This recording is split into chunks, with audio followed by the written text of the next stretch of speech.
Welcome, ladies and gentlemen. I am your host, Dysfunctional's World. Today's story time is about, let's keep it real. Now, I know what you're thinking. What is really keeping it real? Well, it's not your typical let's keep it real. It's more like,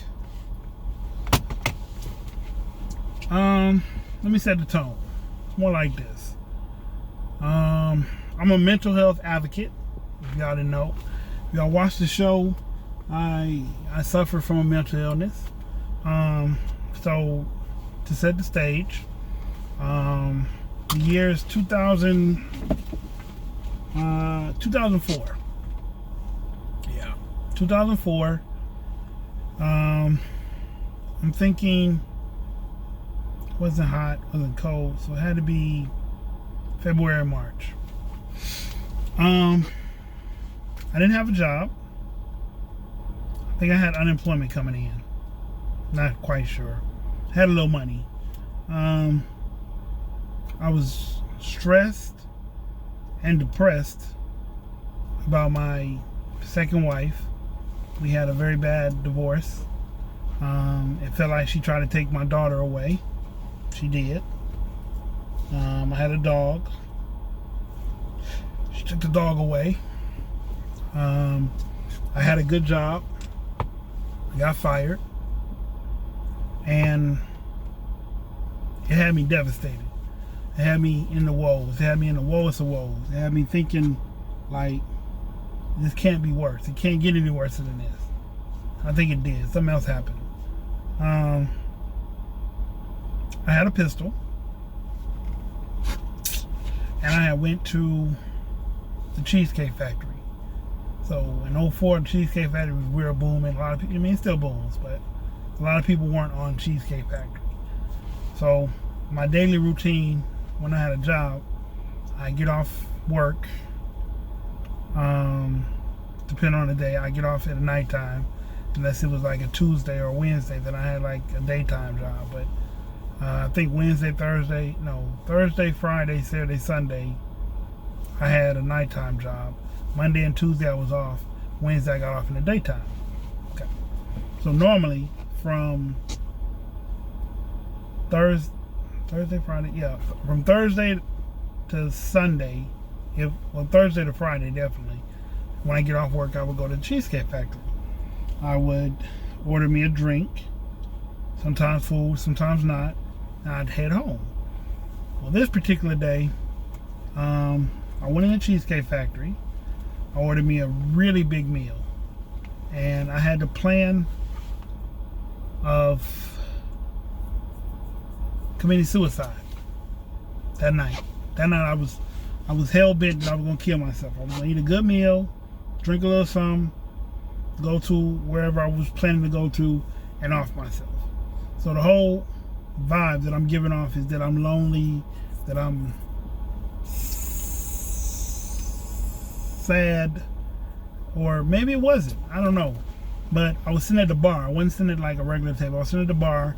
I wasn't speaking to the bartender as much as I normally would. I just knew this was my last day.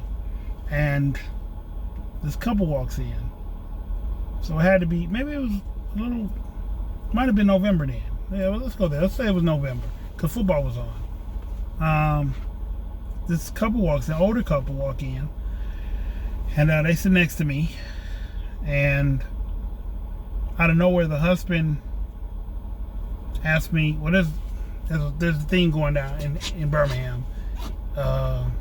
Either a Auburn fan or an Alabama Roll Tide fan." So he's sitting next to me, and I think Alabama was playing. He says, "I hate Roll Tide." He said, "Which fan are you, sir?" And I look up, huh? He's like, "Which fan are you, Auburn or Alabama?" I tell him I'm not neither. I don't really like football, but if I had to choose a team, it'd be a California team because I'm from California. So I say USC or UCLA. So okay. And the conversation wasn't like deep.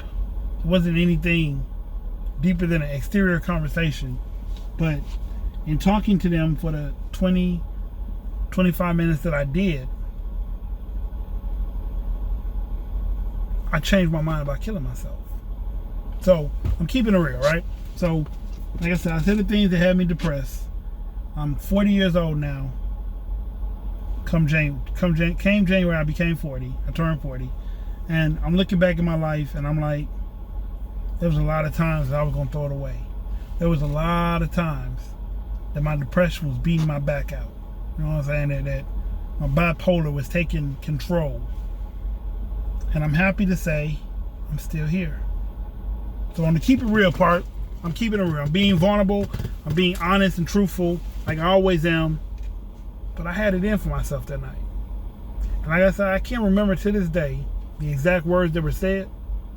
But by the time I got ready to leave, I didn't want to kill myself anymore. So I guess I say that to say this. Say a kind word to somebody every day.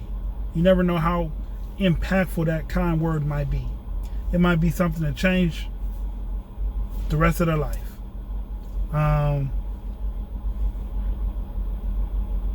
Be open to the fact that some people aren't normal. We'll call it that.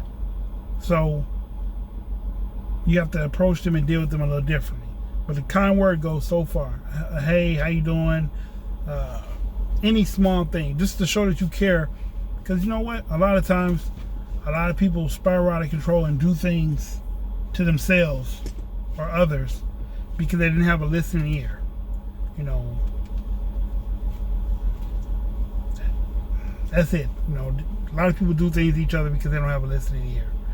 The podcast will be back on Tuesday at 7:30.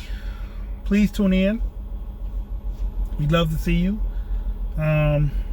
Like, comment, subscribe, and press the notification bell. And you know what?